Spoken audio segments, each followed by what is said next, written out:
So what was your reasoning as to why HIV is not as contagious or communicable as you thought? Well,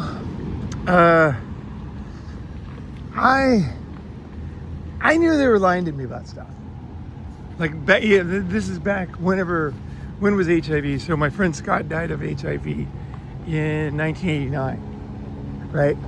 When I was on my trip. I came back and he was dead. So I knew even back then, I don't remember who told me or if I read it somewhere, but I knew that society was scared of man's true nature, sexual desire, because they thought it was going to destroy the family. They were always trying to control men. It was always a thing. Society always tried to. And I probably, knowing me was some guy I talked to, some older guy, a Vietnam vet or something. Because around my where we lived in the apartment, there was like Vietnam vets, and I would talk to them, and then they were like kind of cynical, which was good. And then one of the guys had Cheech and Chong records too, so we go listen to Cheech and Chong records. But they were like, yeah, they're always trying to control men. So I was like, okay. So then they said, all of a sudden, like, what kind of happened was there was diseases like what was the other ones like chlamydia and gonorrhea, and then they let's go down there. They in driver's ed, we had a sexual health class at that time, and so look at that moon behind there. Oh, what a pretty night. And so I watched those videos. Yeah, now I'm piecing it together. So I remember watching the videos of HIV, or not HIV, of chlamydia and gonorrhea and stuff, right? And syphilis. And they were really bad pictures. Like, they were like nasty, nasty.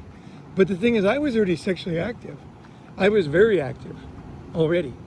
So I think a lot of kids, when they were watching those videos, the reason why they made us watch them when we're 15 is because they thought we're going to get them early and scare them about sex. Yeah. So when I saw those videos, I had already had a lot of sex. I had fucking been like a lot of pussy. So I knew you don't get these things that much. It's not that common. No, they're not that common. Like they're not like every time you have sex you get a disease. Like, yeah, this just doesn't happen. So I knew they were exaggerating, and so in class I was like, okay, because society does that, and it wasn't like, didn't piss me off like a lot of guys. They get all cynical. Like, I understand society wants to control us, and for their benefit, right? It makes sense, right? Of course, you want men to be contributing, and you don't want men to be out there just, not getting married, not having kids. You need kids, right? So I understood, right? I understood they're gonna have propaganda for wars, and they're gonna try to get us to,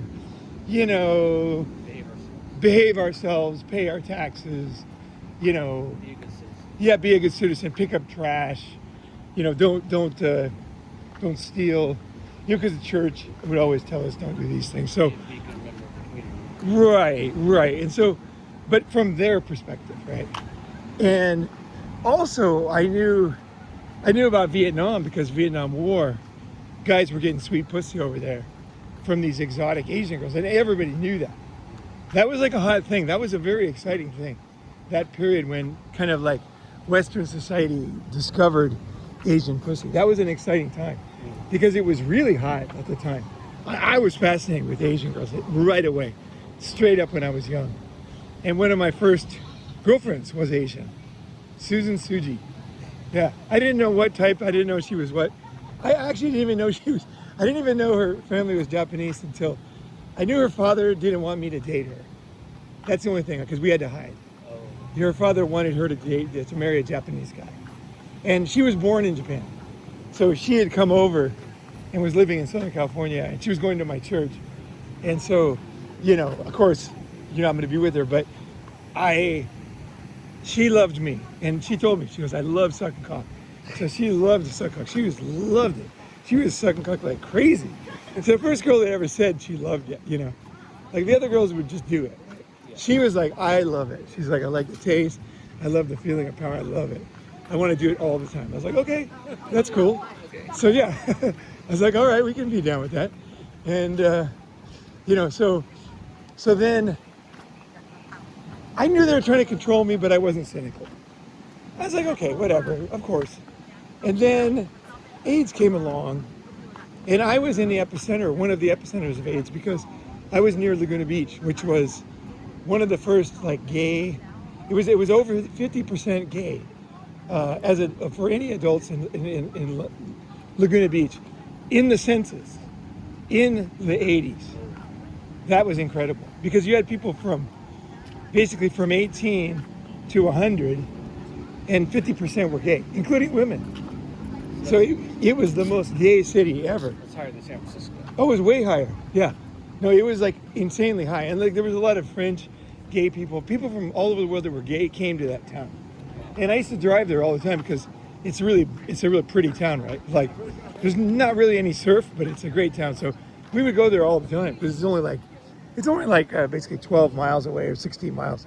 So we go to Laguna Beach, and so everybody started dying of AIDS. So my barber died of AIDS.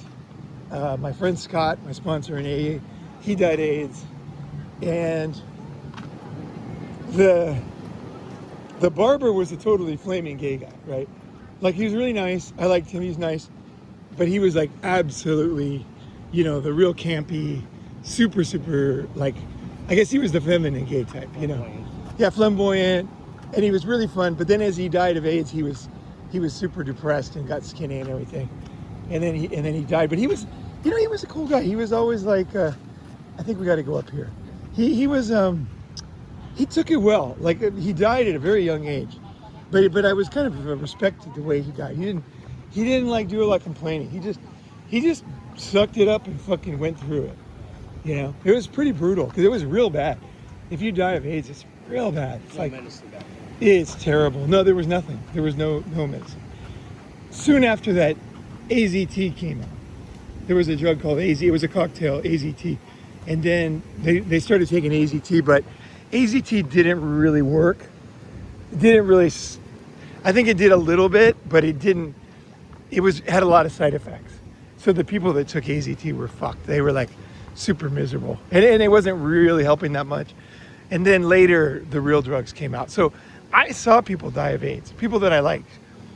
And Scott lived in Laguna Beach. Now I knew he had girlfriends, and I knew he was very rich because he owned clubs in LA. And he had once left a Porsche 928 on the freeway because he ran out of gas. Because he had that much money. He's like, fuck it. He just left it there. And I know he used to sell speed to Elton John. Yeah. Yeah, he used to sell speed pills to Elton John. And Scott, what was his last name? Oh, God, I can't remember his last name now. I'll think of it. But he was a great guy. And he died of AIDS. And I knew he was shooting up coke. So he was using needles. So the other guy was flamboyant.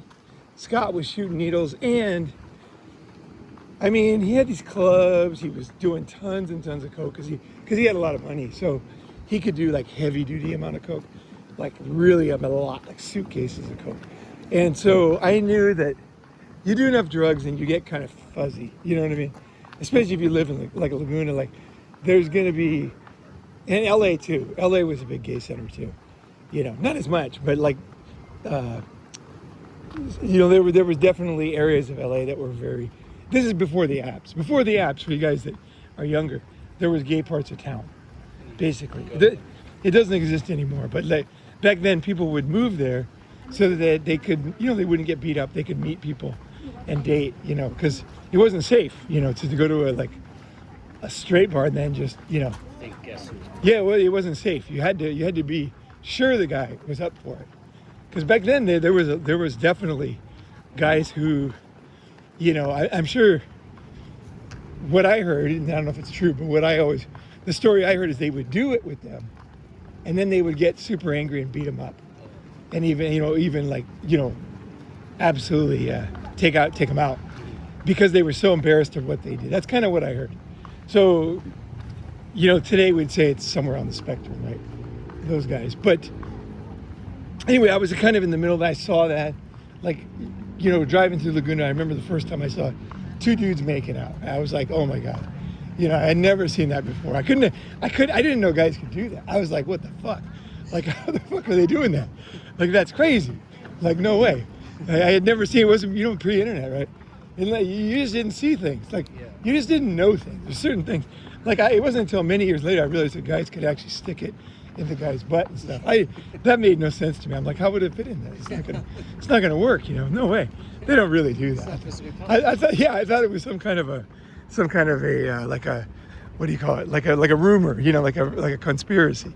I'm like, no way. And the first time, when I actually saw it, I was like, no way. I was like, no way, guys can do that. It's crazy, And so, anyway, but as you guys can see, I don't judge. I had good friends that were gay, and so anyway, so those guys died, and I knew Scott was shooting up. I knew that he was kind of having orgies and stuff. So he never struck me as a guy who was gay, but he lived in Laguna Beach, and I wonder what his deal was. To this day, I kind of wonder about it. I think he was shooting up, and maybe did a little bit of stuff, but he had girlfriends for sure. And he was a cool guy too, good looking guy, cool guy. And so I would listen to the people in the media, and then I would look in real life. I was always a skeptic, right? And I would look around and I'm like, nobody that I know is getting AIDS unless they're gay or shooting up. Like, that's the only people I see. And I would read in the newspaper, that, it's spreading and heterosexuals. Can get it. But I never saw it. I never saw it once. It's kind of like mercury poisoning. I never seen mercury poisoning. That's why I eat fish and don't worry. Because I'm 60, I eat a lot of fish. I got a lot of friends. I lived in Japan, ate fish all the time. No one ever had it. So I don't believe it's even real. Like, maybe you can get it if you eat thermometers or something, right? But I never seen anybody get it from fish, right? So I kind of watched the world, And I was like, no, this doesn't make sense. This doesn't make sense. The guys that are getting this, they're either anal, right? And it made sense to me because I'm like, I already knew a lot about the body, and I knew that women's boxes had natural lubrication and guys' butts don't.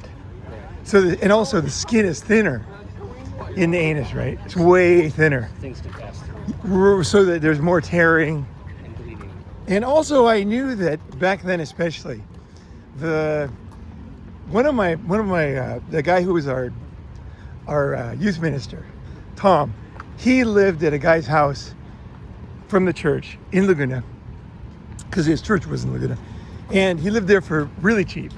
And then it turns out the guy's gay, and I didn't know, but I was in Tom's house one day, and then I saw a stack. I went upstairs to get something, and I saw a stack of his gay magazines. And back then, the gay community was very hardcore.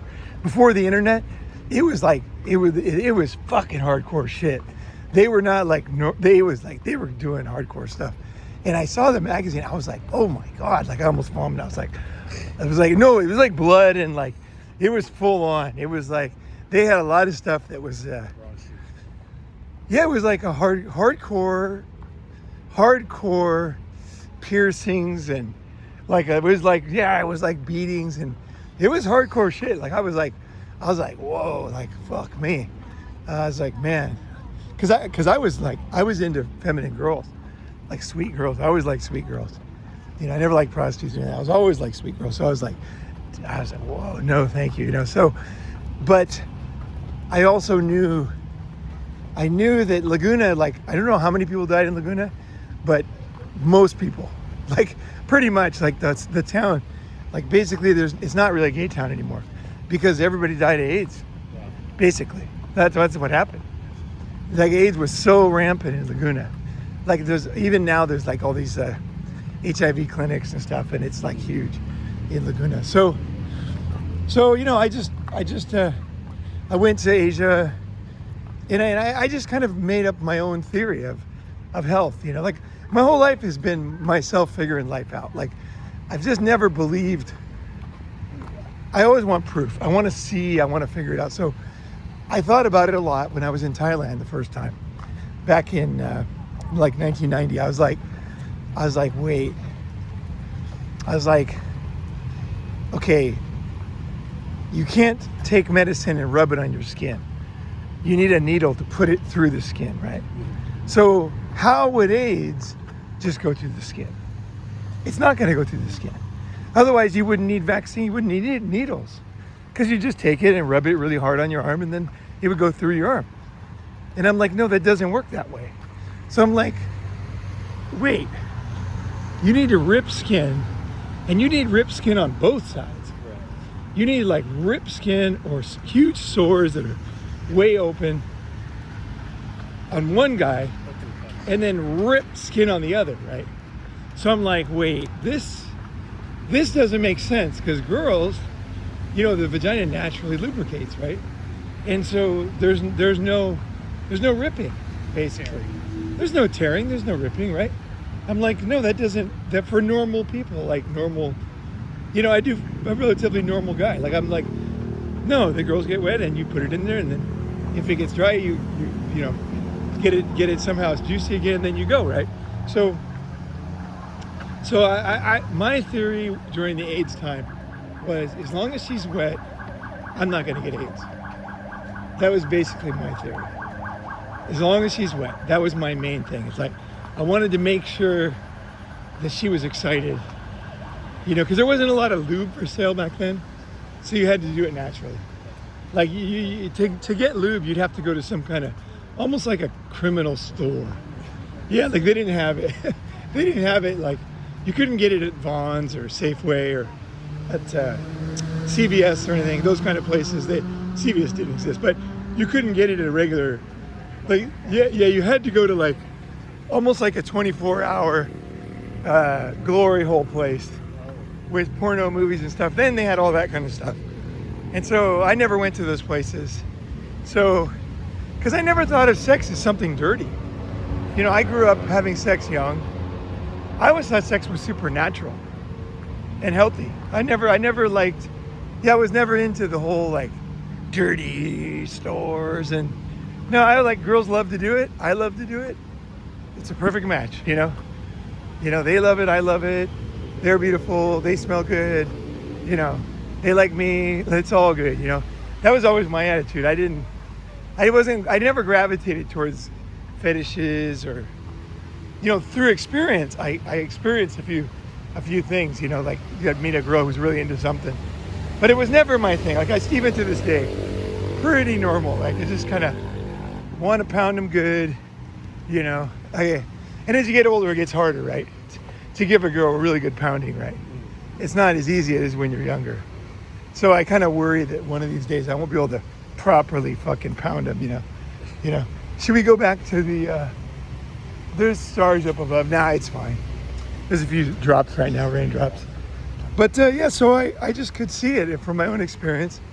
And I told my friends, I said, hey, for me, this was totally normal. Like being red pilled or being, doubting the society line was very normal for me.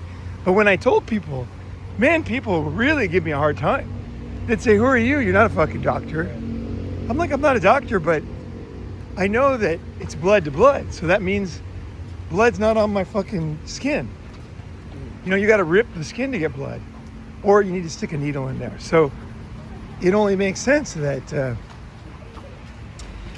if the girl's lubricated and you're doing normals, there's no way you could get it. There's just no way. And they'd be like, well, how do you know? I'm like, dude, like, there's no fucking way. You know what I mean? Like, the blood, there's no fucking blood. Like, don't tell me there's invisible blood all the time everywhere and you can't see it. Like, I don't believe this kind of stupid idea. Like, I'm not stupid. Like, I know you need some pretty big sores, and you need some pretty rough sex and you got to have some ripping going on, and a lot of people like that, right? They like blood and all that. Like, I don't like any of that, right? I'm like, fuck that, I am not into that, man.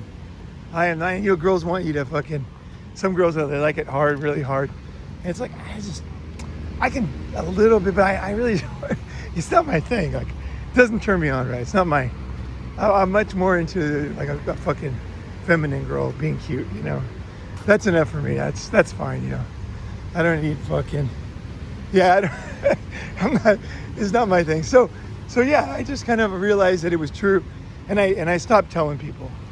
Only my best friends, I'd tell them, like, you're not going to get AIDS. with a girl with lubrication. Like, don't worry. Just basically carry some lube and you're not going to get AIDS. This is what I told my friends. Now, for legal reasons, and because you can't ever trace things back, I don't want to say that in this video. Like, everything is at your own risk. You know, like you gotta decide what you're gonna do with your life. And I'm not there to look at her box to tell you if that's a fucked up box, right? You know what I mean? Like I don't know how much you can see. You know, I don't know how much experience you have. Like, I can just look at her right away and I'll know if she's unhealthy, if things are going to be a little sketchy. You know, I have experience looking at boxes and, you know, being down there and really, I got a good sense of how they feel, how they act, the girls, the way their breath is, if they're healthy. If a girl's very unhealthy, she has this kind of vomity, shitty breath. You know, like right away I notice all this stuff. I like healthy girls. I like girls that, you know what I mean? I like girls that can take a lick and keep on ticking.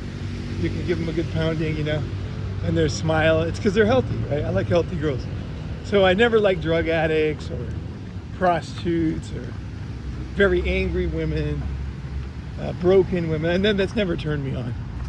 You know, I like crazy girls, you know. Yeah, I don't mind that, you know, crazy, I like that. You know, definitely I can get into a crazy hot girl for sure. Like that doesn't turn me off. Like, I don't mind like total madness from girls. Yeah, look at that. In fact, I like it because it's like, I know that like it's kind of a sign that they're good. You know what I mean, in a way. Because the girls that are really, really super normal, they're pretty boring, right? They're not crazy hot, right? Yeah, the hot crazy matrix. Yeah, the hot crazy matrix. That's totally that. You know, that guy nailed it. That's one of the best videos ever. And he's not even one of us. You know, he's just some normal guy. But he nailed it, right? Even girls send me that to this day.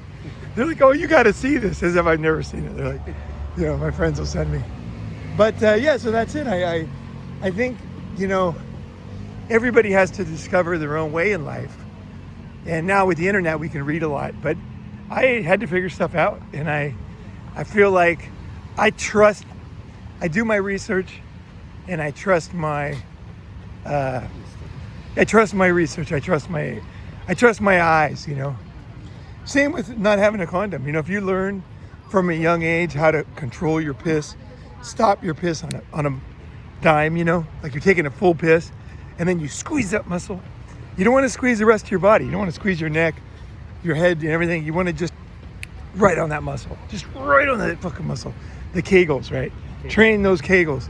If you train those Kegels properly, you will learn how to stop, stop piss. And, you know, I don't know, maybe I started doing it very young, so maybe that helps. I was like 12 when I was starting practicing that. Maybe it doesn't work when you're older, but I know older generations guys did do that successfully. You know, it's a myth. It's a myth that no one ever did it, never worked. No, we all figured it out before condoms and everything. You know, some guys, you know, like you make a difference in the world. Your brain, your effort, your thinking. Like if you, it's like you're not some peon. You have to listen to, you know. Of course, you read and you study, and then you say, wait, this is stupid. Like, I just don't buy this. And then it's just like you look in history at all these inventors and great men. They're always like that. They're like, no, this is stupid. Like this, like Tesla, Nikola Tesla, right? Edison was making, you know, DC powered electric lights for the city, right? And Tesla was like, no, it's never going to work. He's like, that is impossible. There's no way. DC doesn't it's not efficient, it doesn't move far enough. AC is the only way to go. And then, you know, Edison wasted a lot of money trying to make DC powered streetlights. And he said, no, he could see it. He could see that it was impossible. And he never bent. He was like, no, you're stupid. It'll never work. And, you know, he ended up, he was really a savant. He was you know, and so I think, trust yourself. And life's pretty obvious, you know. Look around, be active, try things. You know, I still think to this day, you know, my only weakness to my theory was I was uncircumcised, and that skin on the end of your dick is the thinnest skin that rips the easiest. So I was in a position where it would have been easier for me to rip skin than I thought. there was things I didn't know, but I still never got it. And I fucked a lot of girls. I know some of them had it for sure. Back then in the 80s, like I definitely fucked a lot of girls that probably had it. I mean, not a lot, but I mean, there's probably like 3 or 4. Yeah. Because it was around, it was fucking around. People were dying, people I knew, So, it was really there. I don't think, well, I know some people are immune to it. And I have a friend, Gay Bill in Tokyo. And he told me he lived in San Francisco during the gay rights of the 60s and 70s. He was a leader. And he said that he would basically have sex 8 times a day. Guys would basically pound him in the ass in the saunas. And he never got, he said everybody he knew died of AIDS. Like everybody died of AIDS except him. So he's like, I'm pretty sure I'm immune, is what he told me. And I was like, yeah, that makes sense. But I don't think that was me, because I wasn't doing it in a risky way. I wasn't like, it wasn't happening. So my best guess is that I was correct about not ripping the skin and blood. So that's basically what it was. It was a series of things. I took it very seriously. I remember one night I was terrified. Everybody told me, and I'd fucked a girl who was, very risky, and I stayed up all night one night. I remember in the 80s, I was really worried that I got it. I'm like, fuck that one. She was not a safe one. Let's put it that way. And I worried about it. I did. I had a lot of unnecessary trauma. The way society treats men is so disposable. They'll terrify the shit out of us to get us to do something. They'll never tell us the truth. They are gonna just stick to the party line, like that thing on chewing tobacco, right? That study, the one, the Swedish chant. Basically, chewing tobacco is rare. I'm sorry, oral cancer from chewing tobacco is rare. It's not, if you smoke cigarettes your whole life, you're very likely going to die of lung cancer. But chewing tobacco, it's not that common. And they just tell you because they want to make it simple. No tobacco. That way the World Health Organization and everybody can keep it really simple for you. Now, I don't chew tobacco now, but I did before. Because I'm like, I read the fucking thing. I'm like, this is bullshit. It's very unlikely I'm going to get oral cancer. Now, other problems do happen, like your teeth hurt, and eventually you get those longer teeth, long in the tooth, because your gums recede, and it's not nice, and I quit and everything, but I didn't quit because of some lie. I figured it out, and I'm like, that one really bothered me, because I'm like, why don't they tell guys? Because a lot of guys could quit smoking if they knew they could chew with, relatively very low probability of cancer, right? How many guys die of lung cancer because they didn't know that? I think guys deserve to know the truth. We all do. I'm not saying you can't die of mouth cancer. You could. And it's terrible because they take part of your face out, so you look like a skeleton, and that's the end of your PUA days for sure, You look like a skeleton in some science classroom, missing right? part of your face. Yeah, it's like the worst. I'm not saying it's a good thing. It's not. But the cancer's low. And that was what the point was. It's like, I don't like when people lie to me. I don't like when people try to control me with lies. Control me with truth, basically. Yeah, I don't mind being wrong. I don't mind people correcting me. Yeah, I don't mind people telling me complex truths and say, look, you should quit this stuff. It's terrible for you. If you ever go the fucking skeleton route in the fucking science room, girls are never going to fucking make out with you again.